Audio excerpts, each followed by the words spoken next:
காஞ்சிபுரம் சட்டமன்ற தொகுதி மிகவும் பின்தங்கிய ஒரு தொகுதியாக நீடித்து வருகிறது. இங்கிருந்து தேர்ந்தெடுக்கப்பட்ட சட்டமன்ற உறுப்பினர் இந்த தொகுதிக்கான கோரிக்கைகளை அரசாங்கத்திடம் முன்வைப்பதில்லை. எதிர்க்கட்சி என்பதால் அவர் எதையும் செய்ய முன்வருவதில்லை. அண்மையில் இந்த சட்டமன்ற தொகுதிக்கு உட்பட்ட பகுதியில் ஒரு மினி ஸ்டேடியம் 2.5 கோடி ரூபாய் அரசு நிதியும் 50 லட்சம் சட்டமன்ற உறுப்பினர் தொகுதி மேம்பாட்டு நிதியிலிருந்தும் ஒதுக்க வேண்டும் என்று இங்கே மினி ஸ்டேடியம் மாண்புமிகு தமிழ்நாடு முதலமைச்சர் அவர்களால் கொடுக்கப்பட்டது. ஆனால் இங்கிருந்து போன சட்டமன்ற உறுப்பினர் நான் அந்த நிதியை கொடுக்க மாட்டேன், இது எதிர்க்கட்சி ஆட்சி என்று அதை மறுத்துவிட்டார். அதன் பிறகு நாடாளுமன்ற உறுப்பினர் நிதியிலிருந்து நான் 50 லட்சம் ரூபாயை ஒதுக்கி இப்பொழுது அந்த 3 கோடி ரூபாய் மதிப்பீட்டிலே மினி ஸ்டேடியம் திண்டிவனம் தொகுதியிலே கட்டுவதற்கு அடிக்கல் நாட்டப்பட்டிருக்கிறது.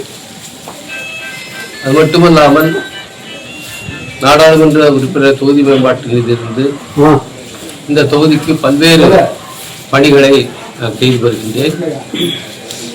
மரக்காணத்தில் மீன் விற்பனை அங்காடி 26 லட்சம் ரூபாயில இப்பொழுது பணிகள் துவங்கப்பட இருக்கிறது. அதுபோல் பல்வேறு அங்கன்வாடிகள், அதுபோல நியாய விலைக் கடைகள் எனது நிதியிலிருந்து கட்டி தந்திருக்கின்றேன். இப்பொழுது 10 ஊர்களிலே காத்திருப்போர் கூடங்கள் வேண்டும் என்று கேட்டார்கள். அந்த 10 ஊர்களுக்கும் தலா 6 லட்சம் ரூபாய் ஒதுக்கி இப்பொழுது அந்த காத்திருப்போர் கூடங்கள் கட்டி முடிக்கப்பட்டிருக்கின்றன. இந்த சிறுவாடி கிராமத்துக்கு இந்த காத்திருப்போர் கூடம் மட்டுமின்றி 10 லட்சம் ரூபாய் மதிப்பீட்டில் நியாய விலைக் கடையும் ஒதுக்கீடு செய்திருக்கின்றேன்.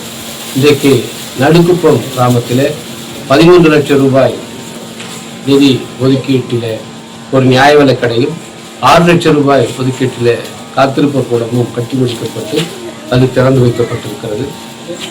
இந்த தொகுதியினுடைய மேம்பாட்டுக்காக தொடர்ந்து தமிழ்நாடு அரசை வலியுறுத்தி இங்கே சிப்காட் அமைப்பதற்கு என்னுடைய கோரிக்கை தான் காரணம். இன்னும் ஒரு சிப்காட் அமைப்பதற்கும் ஒப்புதல் அளித்திருக்கிறார்கள். அதற்கான அறிவிப்பு முறையாக தமிழ்நாடு அரசால் செய்யப்படும்.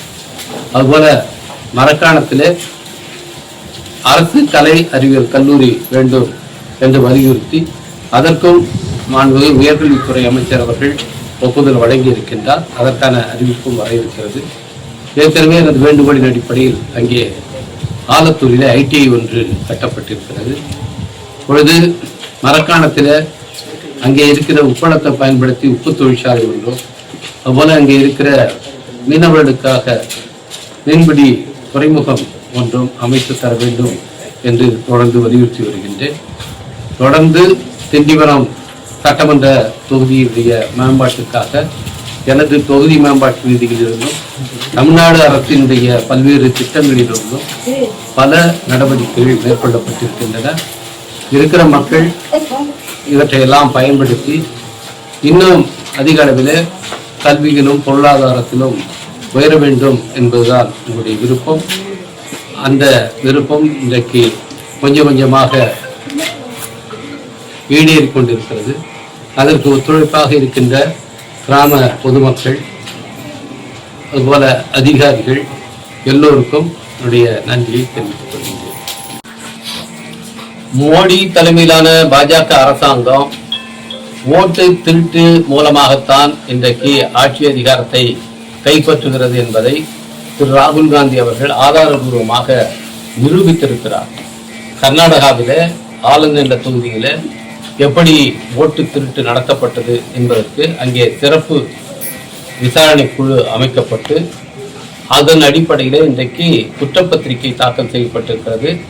முன்னாள் பாஜக MLA அவருடைய மகன் ஆகியோர் மீது குற்றப்பத்திரிகை தாக்கல் செய்யப்பட்டிருக்கிறது.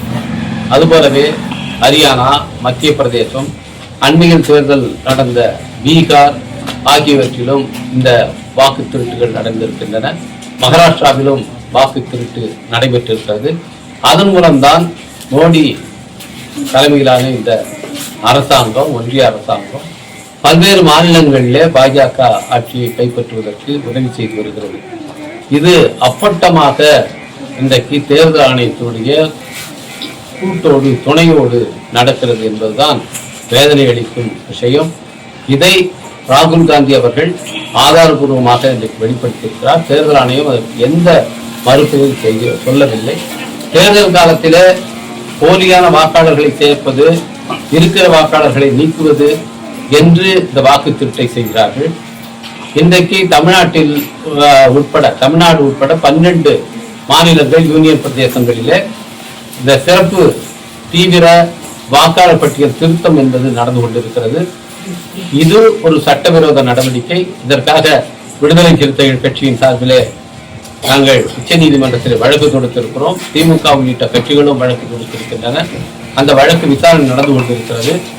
அந்த விசாரணையிலே நாங்கள் இது எப்படி சட்டவிரோதம் என்பதை ஆவணப்பூர்வமாக நாங்கள் தாக்கல் செய்திருக்கின்றோம்.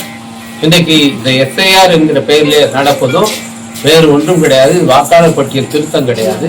இது வாக்கு திருட்டு தான். இங்கே இந்த எஸ்ஐஆர் நடவடிக்கை முடியும் போது ஏறத்தாழ ஒரு 60-70 லட்சம் முதல் 1 கோடி பேர் வரை இன்றைக்கு வாக்காளர் பட்டியலில் இருக்கிறவர்கள் வாக்குரிமையை இழப்பார்கள். அப்படி வாக்குரிமையை பறிப்பதற்கு தேர்தல் ஆணையத்துக்கு எந்த அதிகாரமும் கிடையாது. இந்த வாக்குரிமை என்பது ஒரு கான்ஸ்டிடியூஷனல் ரைட், அரசமைப்பு சட்ட உரிமை. அதை பறிப்பதற்கு தேர்தல் ஆணையத்துக்கு அதிகாரம் கிடையாது. இன்றைக்கு மோடி அரசாங்கம் தேர்தல் ஆணையத்தை பயன்படுத்தி யாரெல்லாம் அவர்களுக்கு ஆதரவாக இல்லையோ அவர்களுடைய ஓட்டுகளை பறிக்கிறார்கள். இன்றைக்கு இந்த 60 லட்சத்திலிருந்து 1 கோடி பேர் வாக்குரிமையை இழக்கிறார்கள் என்றால் அதில் யார் அதிகமாக இருப்பார் என்றால் எஸ்சி மக்கள் இருப்பார்கள், எம்பிசி மக்கள் இருப்பார்கள், புலம்பெயர்ந்த தொழிலாளர்கள், பழங்குடியின மக்கள், அதுபோல அயல்நாடுகளிலே வேலை பார்க்கின்ற சிறுபான்மை மக்கள். இவருடைய ஓட்டுகள் தான் இன்றைக்கு பறிபோகப் போகின்றன. எனவே இவர்களெல்லாம் நமக்கு வாக்களிக்கவில்லை என்று அவர்கள் இவருடைய ஓட்டுகளை பறிப்பது மட்டுமல்ல, இந்த வாக்குரிமை பறிப்பை தொடர்ந்து அவர்களுக்கான நலத்திட்டங்களையும் நாங்கள் நிறுத்தப் போகிறோம் என்று மத்திய பிரதேசத்துடைய ஒரு அமைச்சர் அதனுடைய ரகசிய திட்டத்தை இன்றைக்கு அமலப்படுத்திவிட்டார். கோவிந்த் சிங் ராஜ்புத் என்கிற அந்த அமைச்சர் வெளிப்படையாக பேசியிருக்கிறார். இந்த வாக்காளர் பட்டியல் திருத்தத்துக்கு பிறகு இதில் இடம்பெறாதவர்களுக்கு ரேஷன் நிறுத்தப்படும், அவர்களுக்கு தண்ணீர் இணைப்பு கூட, குடிநீர் இணைப்பு கூட வீடுகளுக்கு கொடுக்கப்பட மாட்டாது, அதையும் கட் செய்வோம் என்றெல்லாம் பேசியிருக்கிறார். இதுதான் மோடி அரசாங்கத்துடைய ரகசிய திட்டம். இங்கே இருக்கிற ஏழை எளிய மக்களை, அவர்களை எல்லாம் உள்நாட்டிலேயே அகதிகளாக ஆக்குவதற்கு இந்த திட்டத்தை செயல்படுத்துகிறார்கள். இதை கண்டித்துத்தான் இன்றைக்கு ராம்லீலா மைதானத்தில் காங்கிரஸ் கட்சி ஒரு மாபெரும் பேரணியை இன்றைக்கு நடத்தி கொண்டிருக்கிறது. அந்த பேரணியிலே திருமதி சோனியா காந்தி அம்மையார் அவர்கள், ராகுல் காந்தி அவர்கள், காங்கிரஸ் தலைவர் மல்லிகார்ஜுன் கார்கே அவர்கள் எல்லோருமே பங்கேற்றிருக்கிறார்கள். மிகப்பெரிய பேரணியாக அது அங்கே ஏற்பாடு செய்யப்பட்டிருக்கிறது. இந்த பேரணி நடத்துவதோடு நின்று விடாமல் இந்த பிரச்சனையை கிராம பகுதிகள் தோறும் எடுத்து செல்ல வேண்டும். அது அப்பொழுதுதான் மக்களுக்கு இதை பற்றிய விழிப்புணர்வு வரும். இன்றைக்கு இவர்கள் செய்து கொண்டிருப்பது வாக்காளர் சேர்ப்பு அல்ல, வாக்காளர் பட்டியலிருந்து நீக்கம், வாக்கு பறிப்பு. அதில் குறிப்பாக பெண்கள் தான் இதில் அதிகமாக பாதிக்கப்படுகிறார்கள். இதெல்லாம் நம்முடைய தாய்மாரிடத்திலே சொல்ல வேண்டும். எனவே இந்த பேரணியின் தொடர்ச்சியாக காங்கிரஸ் தலைமையிலான இந்தியா கூட்டணி கட்சி எல்லோருமே தங்கள் மாநிலங்களிலே இதை கிராமப்புற அளவுக்கு இந்த வாக்கு திருட்டு மோசடியை பற்றி ஒரு பரப்புரையை மேற்கொள்ள வேண்டும். அப்பொழுதுதான் மோடி அரசாங்கத்தினுடைய இந்த சதியை நாம் முறியடிக்க முடியும்.